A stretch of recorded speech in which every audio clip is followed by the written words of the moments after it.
TV 김재구입니다. 그 이준석 후보가 안철수와 나는 악연이다. 누군지 까놓고 얘기했어요. 안철수와 악연이 맞다고 말하는 이준석, 숨길 거 뭐 있냐? 이유는 딱 하나다. 그 이유는 딱 하나가 뭘까요? 그래서 제가 이제 이번 시간에 그 얘기 좀 하려고 그러는데, 지난 3월 달에 안 대표가 김종인 상황론을 언급을 했죠. 그리고 오세훈 캠프에 몸을 담고 이 후보는 안 대표의 부인 김미경 서울대 교수를 상황제에 비유하면서 여자 상황제의 말만 듣다가 주변 사람들이 떠나는 걸 알긴 아는가? 이렇게 맹비난을 했습니다. 누가? 이준석, 이 사람이. 그리고 이준석은 당대표 출마 뒤에도 안 대표 측과 줄곧 충돌을 일으키기 시작했어요. 그리고 권은희 국민의당 원내대표가 2일 날인가요? 이준석은 합당을 수기하는 그런 국민의당을 향해서 구태의 모습을 보인다. 이렇게 비판을 했습니다. 그러니까 이준석은 뭐라고 얘기하냐면 최소한의 예의를 지켜달라. 이준석 후보는 예의를 지켜달라. 이렇게 말을 맞받아 쳤습니다. 그러니까 이거는 기가 막힌 얘기죠. 그러니까 이준석 후보가 권은희 후보한테 예의를 지켜라. 이렇게 말을 그냥 기가 막힌 사람이라고 생각을 하는데, 그리고 이준석은 4월 이준석 씨가 그저께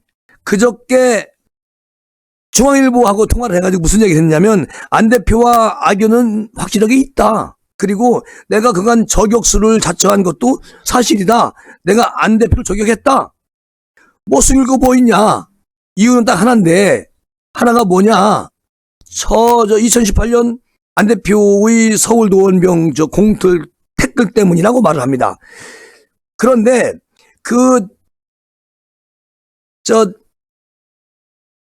그때 노원구 공천을 안철수 대표가 이번에는 좀 쉬어라 그랬는데, 그걸 가지고 이제 아주 빡세게 이준석 씨가 그냥 안 대표에게 날렸잖아요. 그래가지고 욕까지 해가지고 제재당하고 나중에 경질됐죠. 그런데 지금 와서 뭐라고 얘기하냐면, 그래 악연 맞다. 지금도 악연이다. 지금도 안 대표 안 좋아한다. 하지만 대표가 되면 사적인 감정을 모두 접을 거다. 이게 말입니까? 접을 수가 있겠습니까? 이런 성격에? 그리고 안 대표도 훌륭한 대권 주자이기 때문에 공정한 대우를 받아서 자격이 있다. 이렇게 말을 해요. 그런데 김종인 이분이 오늘 무슨 얘기 했습니까? 윤석열 안 대표 싫다잖아요. 예? 자, 그런데 이 국민의당 관계자는 이렇게 말해요. 합당과 대선을 앞두고 공공연하게 안 대표에 대한 반감을 표출해온 이준석 행보가 우려가 되기 때문에 우리는 만약에 당대표가 되면 우리는 아마 합당이라는 것은 참 어려울 것이다 라고 전망을 하고 있어요. 그러니까 모든 것은 지금 주호영 대표가 단합을 해야 된다. 답이 거기에 있다. 이렇게 생각이 되고요. 글쎄 이제 오늘부터 깜깜이고 이제 앞으로 어떻게 될지 모르겠지만, 이준석 이 젊은 후보가 지금 과거 행적부터 쭉 이제 검증이 시작되는데 너무 짧아요. 지금 시간이 앞으로 3일밖에 안 남았는데, 이제 신문에서도 이런 말을 하기 시작합니다. 동아일보에서 조금 아까 본 신문을 봤는데 그 사설에 이런 얘기가 나와요. 공부 잘한 이준석에게 드리운 아주 짙은 그림자가 있다. 이것은 엄청 무서운 것이다. 그 내용을 보면 이런 것 같아요. 뷰파인더는 1983년 필자가 진영 논리와 묵은 관념에 얽매이지 않고 써내려가는 시대 진단서입니다. 그리고 이렇게 써요. 이준석이가 필자는 1983년 생이다. 그리고 20대부터 소위 청년 논객으로 살아왔다. 이제 이준석이 본인의 자랑을 책으로 엮습니다. 그리고 30대가 거의 끝나가는 지금까지도 그놈의 청년 딱지가 떨어지지 않는다. 나이를 안 먹어서가 아니라 우리 세대에 힘이 없기 때문일 것이다. 이렇게 아주 글을 씁니다. 근데 내가 볼 때는요, 이런 글 쓰는 내용을 보면 이 사람은, 이준석 이 사람은 자기 위주의 세상을 그리고 있어요. 아주 그냥 완전히 자기가 최고다. 나만 엘리트다. 근데 조국하고 똑같아요. 그러니까 김소연 변호사 말한 것처럼 이분의 그 과거 행적을 들춰보면은 조국과 너무 닮았어. 아주 똑같아. 그리고 뭐라고 얘기하냐면, 하지만 나는 이준석 전 미래통합당 최고위원이 단지 젊다는 동년배라는 이유만으로 이게 참 기가 막힌 일인데, 그러니까 박수를 치며 지지의 뜻을 보내고 싶은 마음이 전혀 없다라고 말하는 동아일보 칼럼니스트. 그러니까 생각을 해볼 게 많다는 거죠.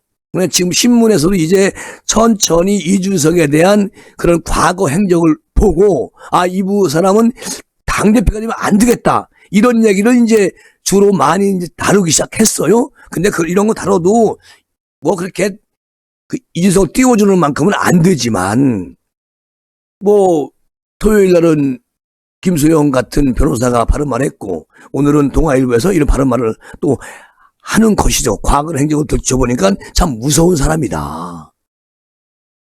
이준석이라는 이름을 인터넷 서점에서 검색하면 4권의 책이 나온다. 그 책 중에 한 권은 이런 책입니다. 어떤 책이냐. 이게 4권 중에서 2011년 12월에 새누리당 비상대책의원으로 정치에 첫 발을 디딘 후 2012년에 출간한 책인데, 어린 놈이 정치를 하고 물음표하고, 이게 첫 번째 책입니다. 어린 놈이 정치를 물음표. 같은 해 거침없이 배우는 또 그 컴퓨터 서적을 번역한 출간도 있는데, 한동안 방송 및 정치 활동에 전념하다가 2018년 소설가 손아람과의 대담집인 그 의견에는 동의합니다라는 책을 펴내기도 했어요. 그런데 이제 이분이, 이준석이라는 사람이 왜 이렇게 자기만의 세상, 자기만 엘리트, 그리고 나는 분명히 실력으로 지금까지 살아온 사람이다, 실력이 없는 사람은 나처럼 살 수가 없다, 조국과 똑같은 논리로 얘기하니까 제가 말씀을 드리는 건데요. 이 책은 젊은 세대가 산업화 세대와 민주화 세대의 엉덩이 밑에 깔린 존재가 아닌 독립적인 아젠다를 가지고 움직여야 한다는 생각을 바탕으로 하고 있는 책인데요. 설령 산업화 세대나 민주화 세대의 구성원이라고 해도 후속 세대가 자신만만한 길을 모색한다는 말을 할 때 나쁘다고 하거나 반박한 사람은 그리 많지 않을 듯하다. 그렇다면 이준석이 생각하는 새로운 아젠다는 무엇인가? 이게 궁금하죠. 그리고 그 아젠다는 사회 공정을 보고 있다. 자, 젊은 세대가 원하는 공정의 가치를 지금의 집권 세력은 잘못 해석하고 있고, 공정과 평등의 가치를 실현하는 방식에 있어서 허덕이고 있다. 공정 담론은 2019년과 2020년 서점가에 뜨겁게 달군 주제였어요. 그리고 가령 인천국제공항사 비정규직의 정규직 전환 등을 놓고 열띤 토론을 벌이고 있었을 텐데, 그 무렵에 출간된 이준석의 책이 공정과 화두로 삼고 있다는 점은 그다지 놀랄 일은 아니에요. 하지만 공정과 경쟁은 정치인이 펴낸 그렇고 그런 책이 아닙니다. 자, 어디서도 트집을 잡히지 않도록 그렇게 뭐 하나만 한 소리를 두루뭉실하게 돌려서 말하고 있지는 않습니다. 그러니까 무슨 얘기냐? 좋게 말하면 인상적이고 나쁘게 말하면 황당한 대목이 여러 등장한다는 것이죠. 심지어 이준석 본인도 그러한 내용의 논란의 대상이라는 걸 알면서도 이야기를 하고 있습니다. 철학자 마이클 샌델이 공정하다는 착각에서 잘 지적하고 있다시피, 공정을 앞세운 능력주의 담론은 현 체제 속에서 경쟁이 이긴 사람이 자신을 정당화하기 위한 담론으로 악용될 수가 있다는 거예요. 이것은 극복하기 어려운 내재적 약점이다 라고 말하고 있는데, 자, 그래서 능력주의자의 옹호자들은 대부분 비슷한 방식으로 논지를 전개해 나가고 있다는 것이죠. 자, 조국 같은 사람, 이준석 같은 사람, 김남국 같은 사람, 이런 사람들은 능력주의라고 생각하는 사람들이에요. 자기가 남보다 월등히 낫다. 그래서 나는 여기까지 왔다라고 그렇게 자만심이 꽉 채워진 사람들이란 얘기죠. 그런데 가령 이런 식이잖아요. 내가 지금껏 거둔 성공은 스스로의 노력만으로 얻어낸 것이 아니다. 물론 나는 힘들게 노력했지만 나처럼 좋은 여건을 가지고 태어나지 못한 이들이 많다는 것을 나는 잘 알고 있다. 자, 그러면서 생각하는 게 그들의 처지에 대한 완전히 이해하지 못할지라도 공감대를 형성하기 위해서 늘 노력 중이다. 능력주의가 제대로 발휘되는 공정한 사회를 지키기 위해서 나는 최선을 다할 것이다. 자, 이런 얘기인데요. 자, 이게 뭡니까? 이준석의 특이점은 바로 이 지점에서 나옵니다. 다른 능력주의자들과는 달리 이런 식으로 입에 발린 겸양의 발언 같은 걸 내뱉지를 않아요.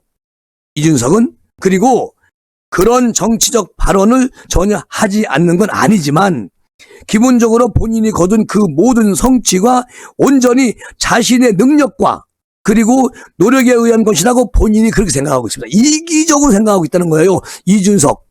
이 살아온 과거와 지금 살아온 과거를 돌이켜보면 이준석은 이런 사람이다. 그리고 이준석은 공정한 경쟁의 곳곳에서 그런 생각을 감추지 않고 정직하게 드러나고 있습니다. 그게 무슨 얘기냐면 이준석은 자 보세요. 박근혜 키드라고 사람들이 하고 있습니다. 박근혜 키드로서 정치 인생을 시작하게 됩니다.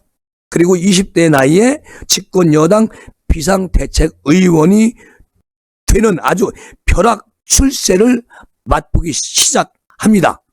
이준석이가. 그리고 덕분에 일찌감치 언론의 조명을 받기 시작해요. 그리고 지역구에서는 연이어 낙선을 했지만 방송가에 눈이 들어서 예능인으로 전국적인 지명도를 쌓기 시작합니다. 이준석이는요, 아주 노른자 위에 노른자로 살았어요.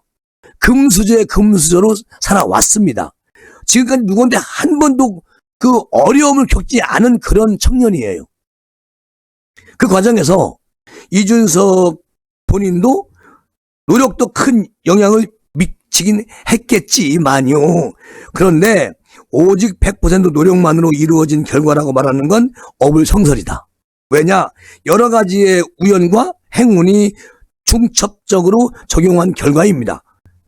일각에서 말하듯 유승민 전 의원과 이준석 아버지가 서로 돈독한 친분 사이라면 그러한 요소 역시 이준석이라는 사람의 출세를 논함에 있어서 빠져서는 안 될 그런 얘기잖아요. 그리고 자, 여기서 저는 자신의 공정 철학을 설파할 뿐 이 모든 우연과 행운에 대해서 이준석은 말을 하지 않아요. 그저 자신의 공정 철학을 설파할 뿐 다른 건 얘기 전혀 안 하고 숨기고 있습니다. 그래서 세상 사람들이 이준석을 잘 몰라요. 이준석은 카메라 앞에 말을 잘하는 그런 젊은 정치인입니다. 카메라 앞에서는 누구보다 말을 잘하고 당당하게 얘기해요. 그것은 이준석이 가지고 있는 가장 중요한 자질 중에 하나죠. 자, 하지만 세상에 말 잘하고 정치의 뜻을 가진 사람들이 얼마나 많습니까? 어마어마하지요. 그 중에 누가 카메라 앞에 설 수 있는가? 그것은 거의 전적으로 외부의 힘에 의해 결정이 되는 겁니다. 노력을 하기 위한 무한 자체가 유승민 친구 아들 이준석이가 아니고 수많은 정치 지망생들에게 잘 주어지지 않습니다. 그리고요, 이준석 스스로도 그 점을 잘 알고 있을 거예요. 본인이 책에서 말하는 이런 거, 책에서 말하는 것을 딱 보면 분명히 그런 게 나와요.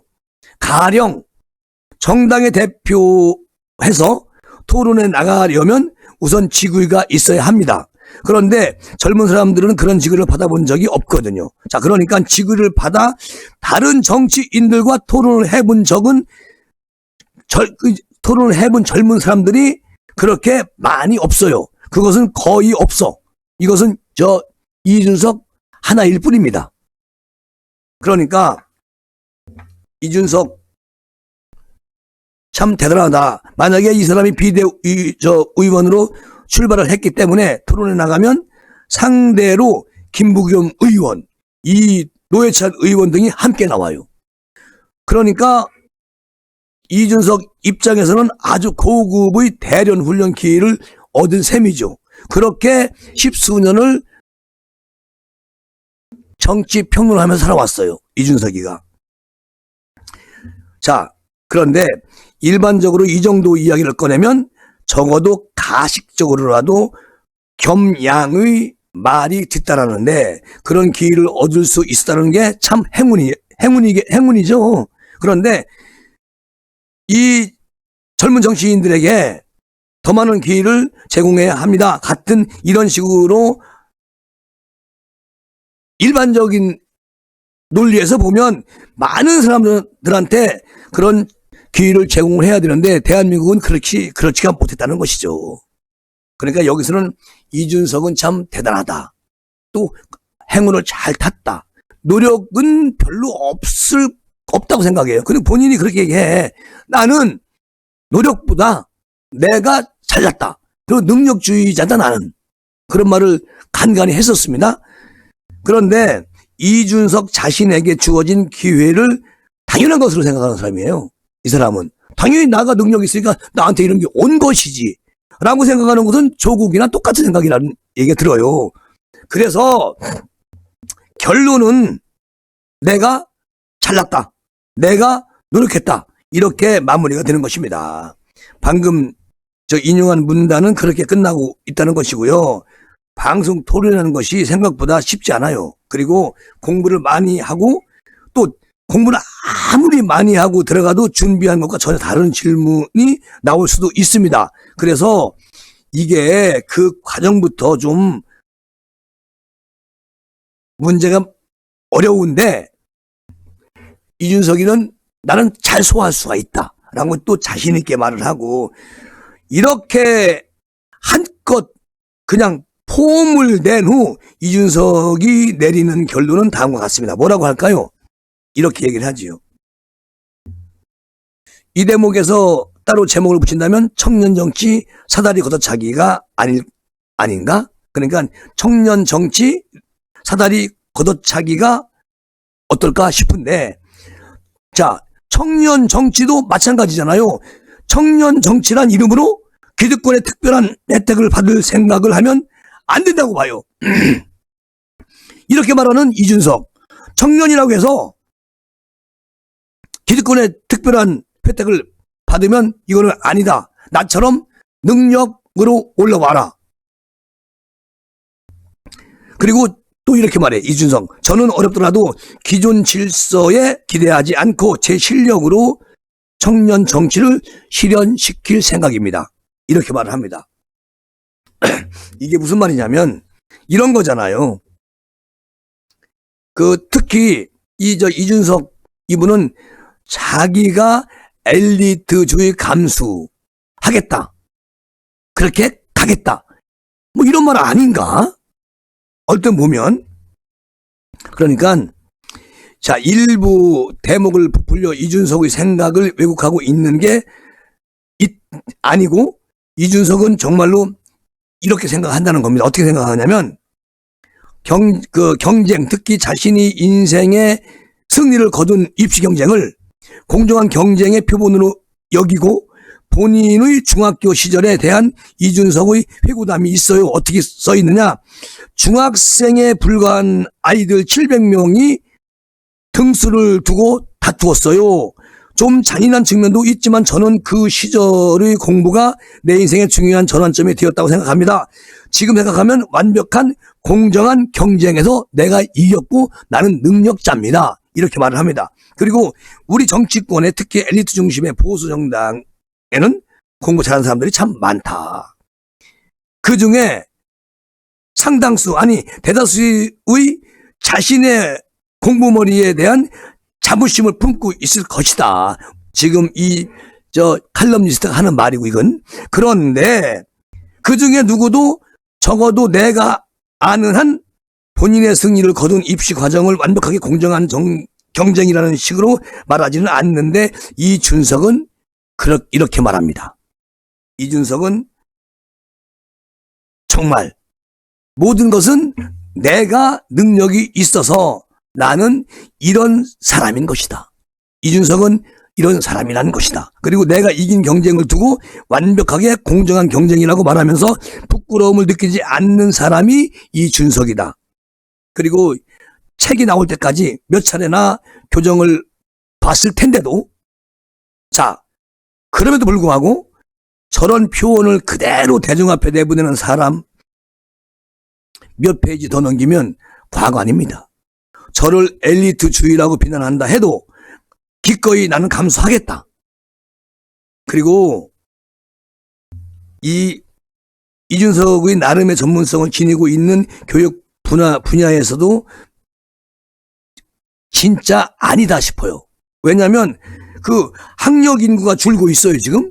그리고 고등학교를 모두 기숙학교로 바꾸는 아이디어가 대표적입니다. 그런데 학생들이 모두 기숙사 생활을 하면 사교육이 원천 봉쇄될 뿐만 아니라 가정환경 때문에 겪게 될 의화감도 줄어듭니다. 특히 인구가 급격히 줄어드는 농어촌 지역의 경우에 학교 몇 개 통합해가지고 기숙사로 운영하면 교육적 가치와 효율을 동시에 달성할 수 있을 것이다. 심지어 여성 문제에 있어서도 정답을 말할 때가 있다. 교육 문제를 다루는 5장에서 이준석은 한국 사회 여성 인력을 효율적으로 활용하지 못하고 있음을 지적합니다. 그런데 여기서 여성의 사회 진출이 더욱 장려할 수 있는 방법을 찾아야 한다는 취지인데, 고학력 여성들이 경력 단절을 겪고 직업 사정에서 이탈하는 것을 우려해서 결혼과 출산을 미루면서 저출산이 심화되는 면을 놓고 볼 때 이러한 현실 인식은 정확하다. 그리고 약자와 패배자의 대한 자비심 이런 거 하지만 거기까지다. 왜냐하면 정치 평론가로서 이준석이는 이렇게 자기가 올바른 담론을 내온다고 하는데, 자, 정치인 이준석이가 부풀어 오른 자의식의 호승심 앞에서 힘을 잃어버린다. 이 말은 무슨 말이냐면, 이분이 이준석 씨가 지금 이중잣대로 얘기를 하고 있다는 건데, 이준석은 항상 자신이 언제나 공정하게 경쟁하고 있으며 자신의 능력으로 무조건 이긴다라는 생각을 하면서 지금까지 살아왔다. 과거에서 제가 쭉 훑어보면 그런 게 그 안에 수두룩 들어있다. 그리고 약자와 패배자에 대한 공감과 자비심을 찾아보기는 어렵다. 이 준석이한테는 그런 게 있을 수도 없고 생각도 안 하고 있다. 그런 점에서 페미니즘을 타자화하면서 당대표 선거에서 돌풍을 일으키고 있는 이 행보는 어쩌면 이거 너무도 당연한 일이라고 생각할지는 모르겠지만, 이거 앞으로도 이렇게 계속 이런 이준석 같은 사람이 당대표로 모든 언론이나 방송에서 선호하게 되면 크게 달라지지 않고 이준석이가 당대표가 될 가능성이 큰데, 국민은 젊고 합리적이며 유쾌한 보수 정치를 원하고 있다. 그런데 이건 이준석이를 원하는 게 아니다. 진보가 아니고 죄송합니다. 정치를 오래 한 그런 분들도 변화, 그리고 국민이 젊게 정치를 바꾸면 돼요. 그러면 되는 겁니다. 굳이 이게 나이를 젊은 사람이 정치하는 게 아니잖아요. 정치를 젊게 좀 하라, 변화 좀 줘라, 이런 얘기인데, 자, 지금껏 진보 진영이 독점해온 정치적 의제를 다각도에서 검토하고 갱신하는 것 또한 보수 정치의 과제라고 할 수가 있는데, 그런데 여기에는 참 문제가 있는 게 이겁니다. 그 모든 과정은 약자, 소외된 자, 애초부터 발언권을 얻지 못한 자들에 대한 연민을 전제로 해야 하는 것 아니겠습니까? 그런데 그런 게 안 되고, 자, 지금 여기서 이준석 프레임 같은 거는 내가 이긴 경쟁이 세상에서 가장 공정한 경쟁이었다. 그렇게 이준석과 그에게 환호하는 사람들을 보면 엄청난 큰 고민거리가 생긴다는 거예요. 여기에 그 이준석에게 환호하는 사람들이 김종인, 유승민, 아까도 말씀드렸지만 하태경 내지는 비대위원들이 지금 이준석에게 환호를 보내면서 그냥 곧 샴페인을 터질 것 같은 그런 기분으로 나오고 있는데, 이거 진짜 엄청 큰 우려를 감출 수가 없습니다. 정말로 큰일이다, 그런 생각이 들어서 이 얘기를 우리 동아일보 칼럼인가요? 중앙일보 칼럼 리스트의 말을 빌려서 제가 시사를 했는데, 이준석이를 얘기하려고 하니까 제가 많이 버벅거렸어요.